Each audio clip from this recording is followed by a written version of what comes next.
Welcome back to the Make Time for Success podcast. This is episode number 269. Today, my special guest and I are going to tackle the very complicated topic of how to set healthy boundaries. My special guest is Allison Ly, and she is a licensed mental health therapist and coach for adults with immigrant parents. So we're going to specifically deal with boundary setting inside immigrant families. But I think even if you're not the daughter or son of immigrants, you're going to get a lot out of this conversation. She helps people with immigrant parents to unlock their fullest potential and create the relationships they've always desired with their parents and loved ones. Her coaching program builds on her expertise as a therapist and her personal journey as the daughter of immigrant parents, creating new generational patterns for herself and her children. She's also the host of the Empowered with Immigrant Parents podcast, where she teaches tips, tools, and shares relatable stories to get you started on leaving the guilt, the self-limiting beliefs, and the self-sacrificing patterns behind.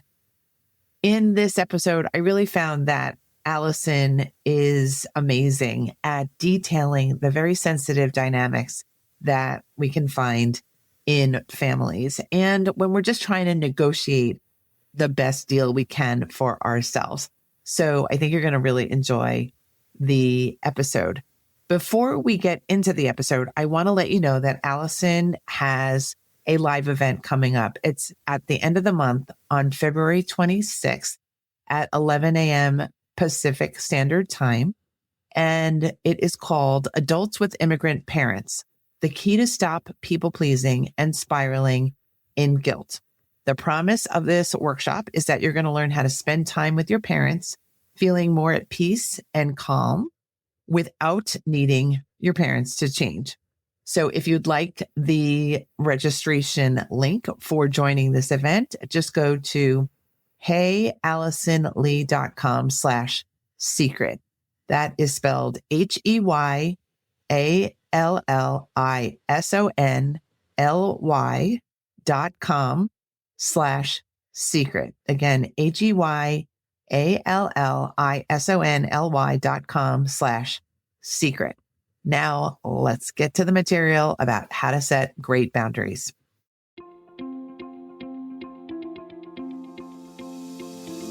Hi, I'm Dr. Christine Lee, and I'm a psychologist and a procrastination coach. I've helped thousands of people move past procrastination and overwhelm so they could begin working to their potential. In this podcast, you're going to learn powerful strategies for getting your mind, body, and energy to work together so that you can focus on what's really important and accomplish the goals you want to achieve. When you start living within your full power, you're going to see how being productive can be easy and how you can create success on demand. Welcome to the Make Time for Success podcast. Hello, my friends, and we are still enjoying the January vibes of this new year. Thank you for being here again on the Make Time for Success show. Today, we have the most lovely of guests, Allison Ly. She is a mental health therapist, a coach, and a podcaster. I had the pleasure of being interviewed by her in 2025. We had a great time, and I'm so glad to have her on this show. We've decided to focus on the topic of boundaries and assorted other issues related to boundary keeping. So welcome, Allison, to the show. Thank you so much for having me. It's great to be here. Happy New Year.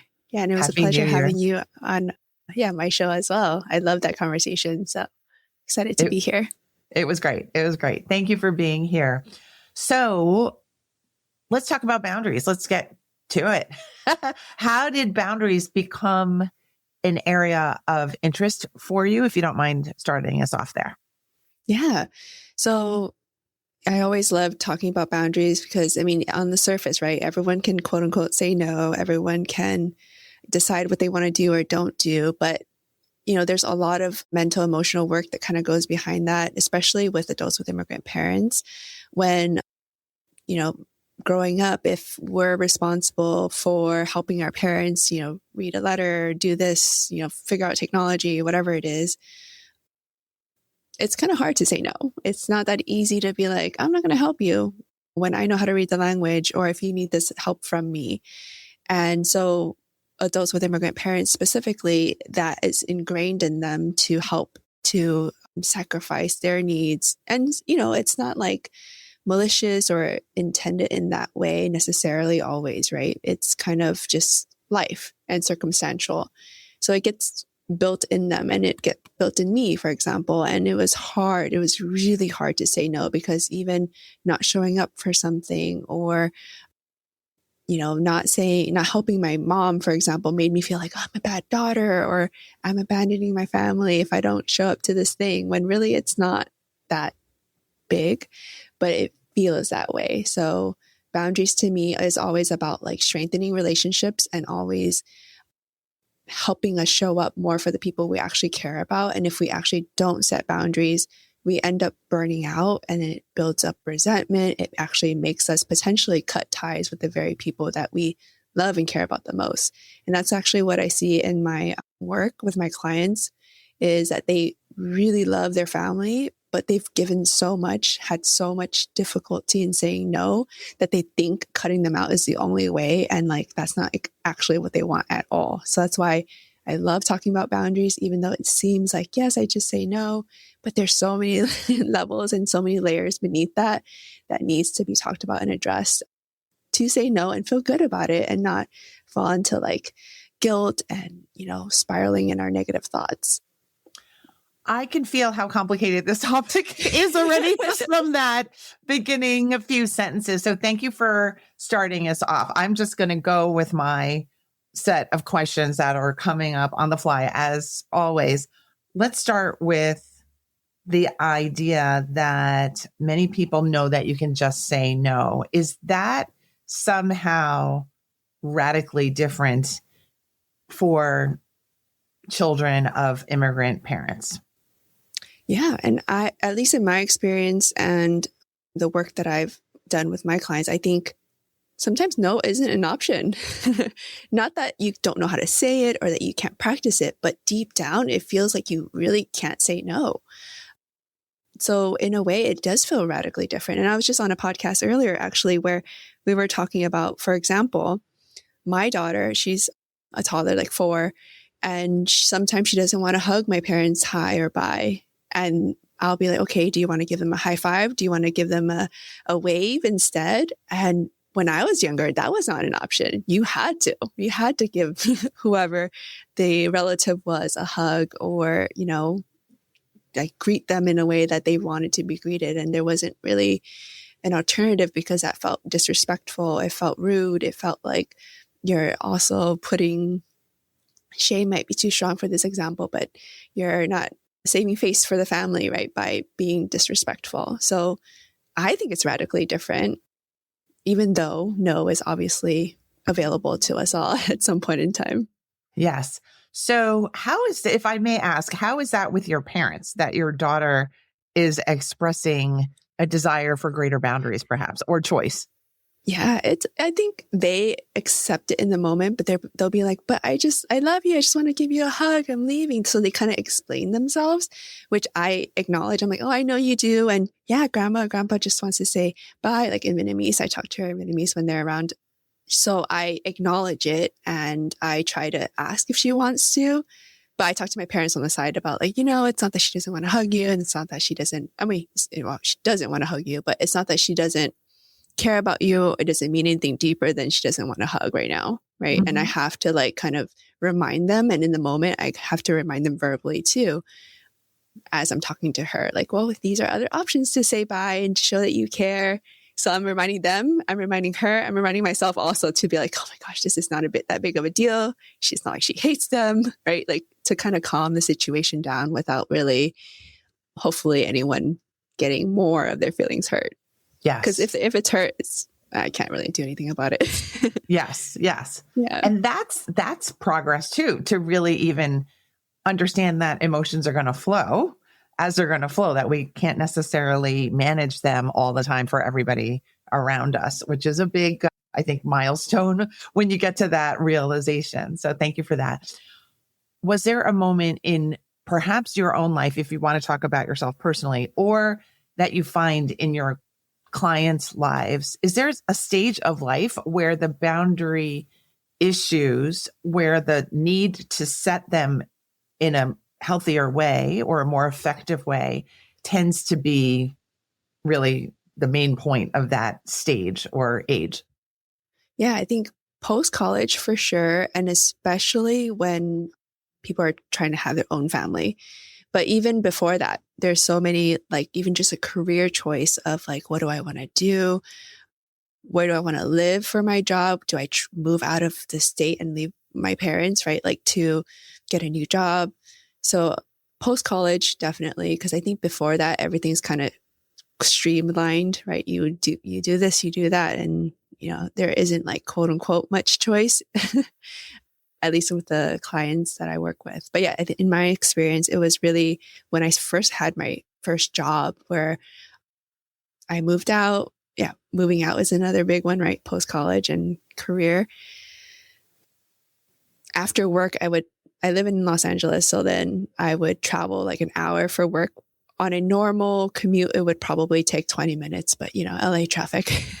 Uh-huh. I would be exhausted, but I would still feel the need to stop by my parents' house to sit there, show up and show that I didn't abandon them, that I wanted to help them with things, but I was so exhausted. And like, there were days where it would be fine. There were days where I really should have just gone home and take a nap, but I didn't. And I kind of felt that when I was there, where I really wasn't doing anything beneficial for them or for myself, but because of this guilt and this pressure I put on myself, sometimes from them, sometimes they just want to see me. I forced myself to be in a situation where like no one was really happy. And once I started seeing that pattern, I had to be like, today I'm not going to go. And it's for these good reasons, right? I will show up better tomorrow. I'll be more energized and I won't feel like I'm just sitting there being grumpy potentially, right? So that's like one of the main moments that I really struggled with like, I'm not a bad person for not coming.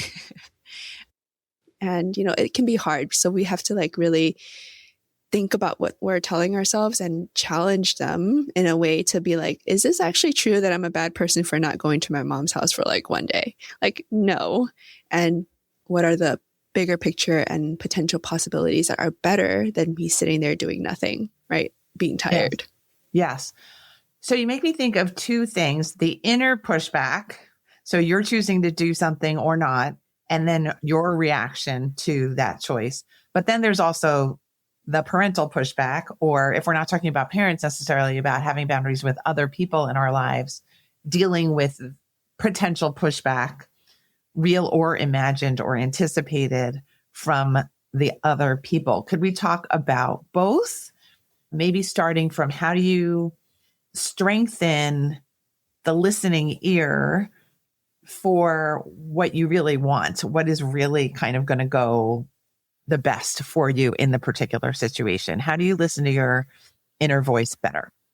Yeah.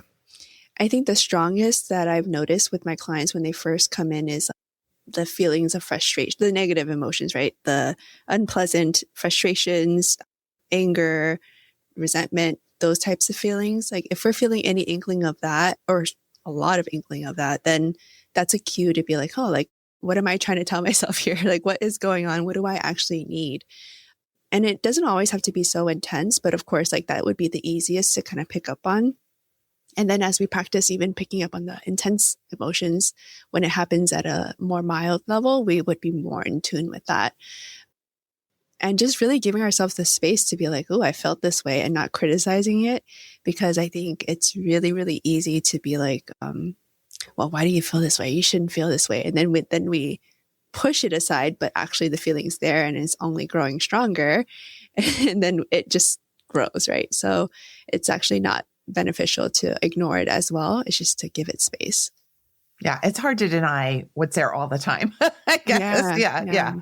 Okay, so then what about other people? I saw earlier today one post where there was a woman maybe just taking care of herself, and she was saying, when you realize how hard it is to change your own self, it makes it just so ridiculous to think that you could actually change the behavior of other people. And I hope it's relevant to bring that up here because we're talking about reactions between people, and I'm thinking that when we're wanting to have our boundaries respected, we're expecting the other people to cooperate. So what happens when people are not cooperating, when they're really pushing back, they're calling you names, they're making you feel guilty, they're making you feel stressed, maybe with silent treatment or maybe something even more punitive than that. Maybe you're at a work environment.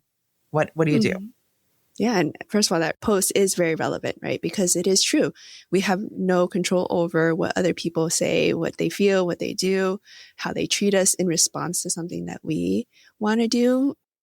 And that, first of all, it's just very, very hard. So I think we have to really validate that for ourselves. And for me, it really helps to like visualize a circle and then another circle where everything in this first circle is what I'm in control of.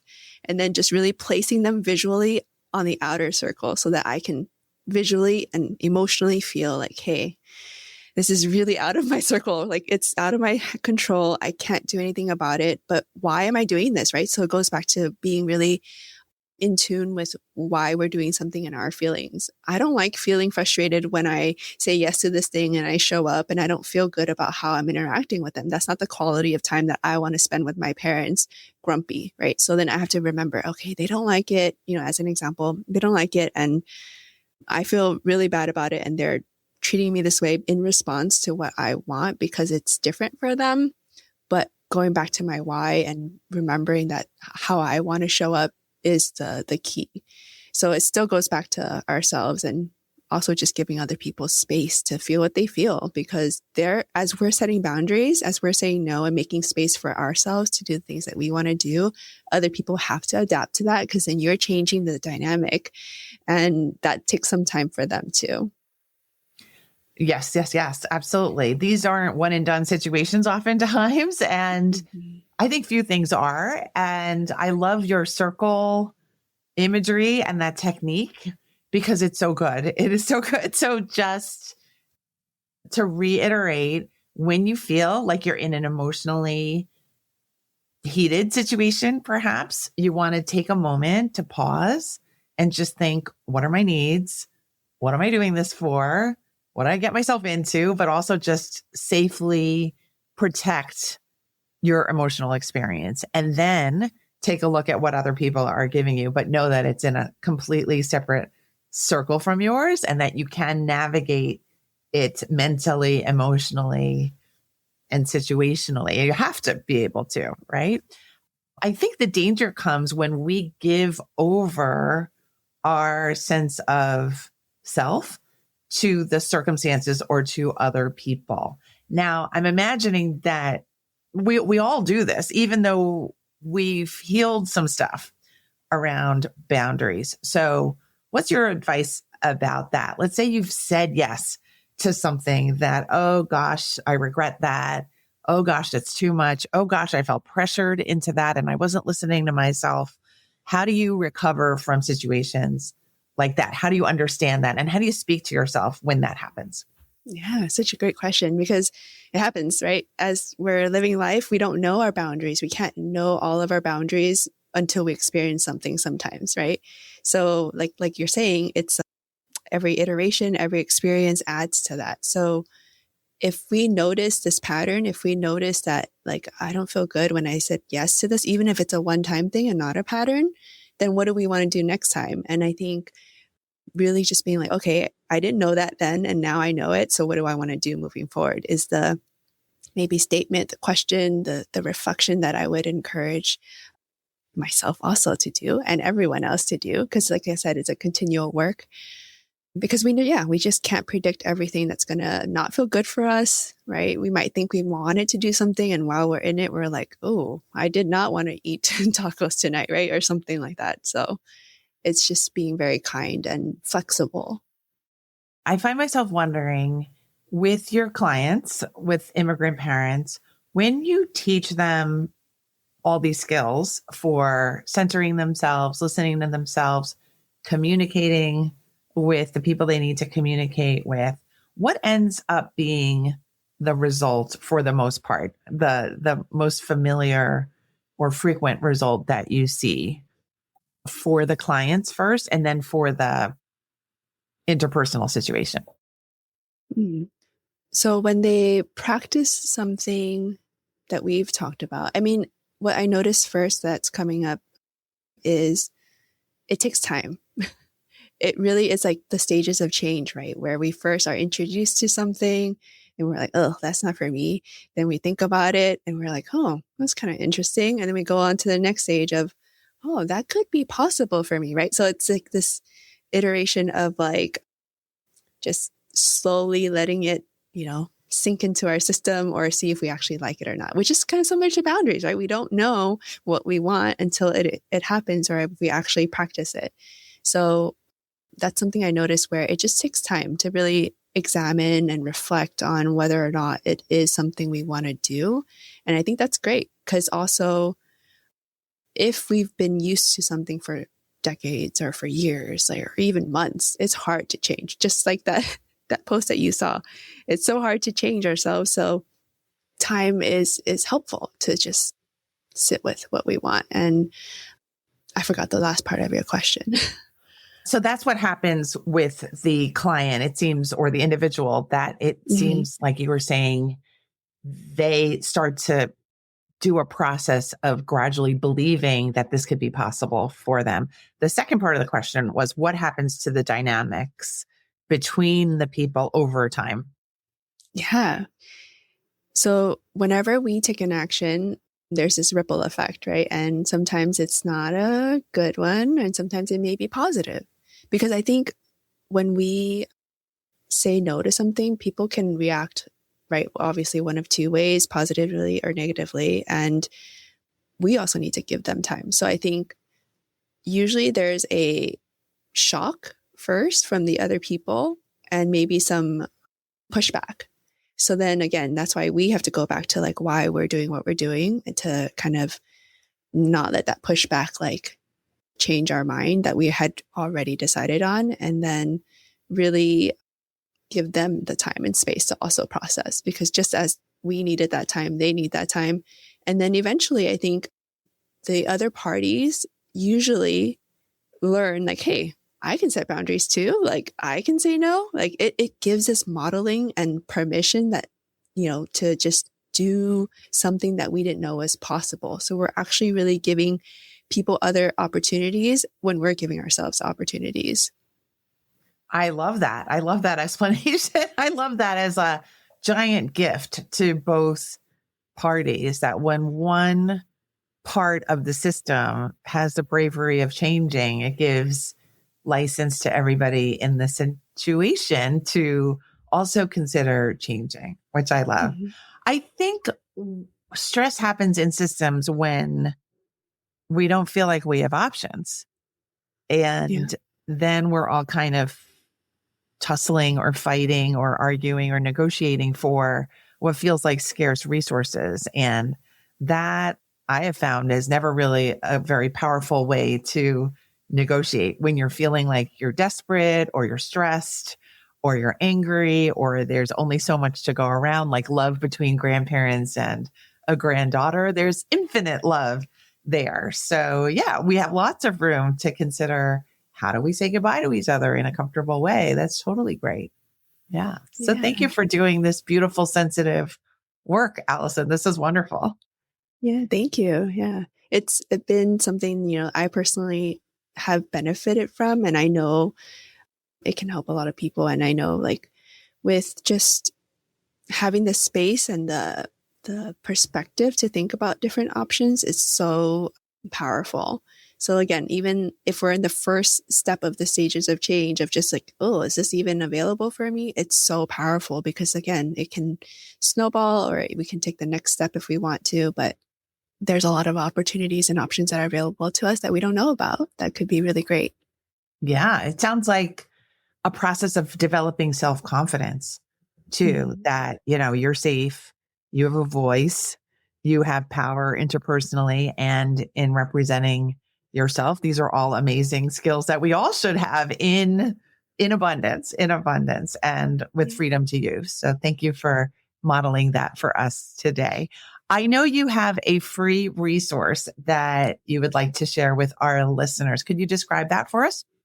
Yeah. So since we were talking about boundaries and saying no and how that can be very difficult for adults with immigrant parents, so I developed this cheat sheet of like different steps that you can go through to kind of reflect on your why, your reason for wanting this boundary, and then actually how to execute that. So yeah, that's a free resource of like stop feeling bad when you say no, a cheat sheet.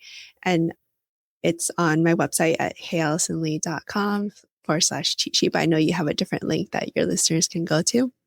Yeah, you can go to either link. The link that I'm going to create is maketimeforsuccesspodcast.com/say no. Again, it's maketimeforsuccesspodcast.com/say no. And that cheat sheet sounds like it would be good for anyone. Yeah. Not just people with immigrant parents. Yeah.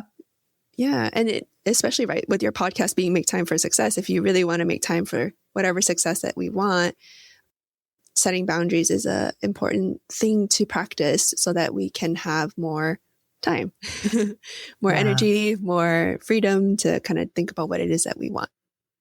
More peace. Let's have more peace. Yeah. Terrific. Could you share with us how people can get to you, work with you, and follow you? Yeah. So I am on Instagram and on YouTube at Hey Allison Ly. I'm a mental health therapist in California. So if anyone's looking for therapy, that's how they can work with me one-on-one. But really, from the work that I've done in my therapy, I wanted to create a bigger way that people can access the tips and tools that have been helpful so they can work with me through coaching as well. I'm opening up some programs later this year, and I'm excited for that. So they can do that in a more coaching space where it would be kind of just more, I don't know how to describe it, but it's not therapy. Yes. Yeah. Yes. And I also have a podcast, as you mentioned, Empowered with Immigrant Parents podcast, that we can learn from and hear stories like yours of how we can really just strengthen what we want to do and how we can take care of ourselves while taking care of our parents and our families. Yes. This is really beautiful work. Again, thank you, Allison. Thanks for the freebie gift. Thanks for the mentions. Everyone, please stay in touch with Allison. Send her a direct message on Instagram, perhaps, to let her know your biggest takeaway or what you loved about this episode. Any final words for our audience so that they can really stay true to themselves and work on their boundaries? It's a work in progress, right? Just as everything in life and just as we are. Just because we say no to one thing doesn't mean that we have to say no to it forever. We're also able to change our minds. That's the beautiful thing about boundaries, is that they can also be flexible, even as the word itself can sound contradictory to that. We can be flexible with the things that we change our minds on, and they're never set in stone unless you want it to be. So just keeping that in mind as we work on things or set boundaries and have a hard time saying no, we can also change our mind. Yeah, beautiful. Just don't be afraid, it sounds like. Don't be afraid. Yeah. Don't let fear rule your decisions. Let's do that. Yeah. Okay, terrific. Thank you, Dr. Ly, for having me. I really enjoyed being here and talking to you and getting to connect with you. Thank you so much, Allison. I will be in touch with you soon and we'll stay connected. And everyone else, please, again, stay connected with Allison as well. And I will look forward to seeing you next week when another episode of Make Time for Success drops again. I'll see you soon. Bye. Thank you for listening to this episode of the Make Time for Success podcast. If you enjoyed what you've heard, you can subscribe to make sure you get notified of upcoming episodes. You can also visit our website, maketimeforsuccesspodcast.com, for past episodes, show notes, and all the resources we mention on the show. Feel free to connect with me over on Instagram too. You can find me there under the name Procrastination Coach. Send me a DM and let me know what your thoughts are about the episodes you've been listening to. And let me know any topics that you might like me to talk about on the show. I'd love to hear all about how you're making time for success. Talk to you soon.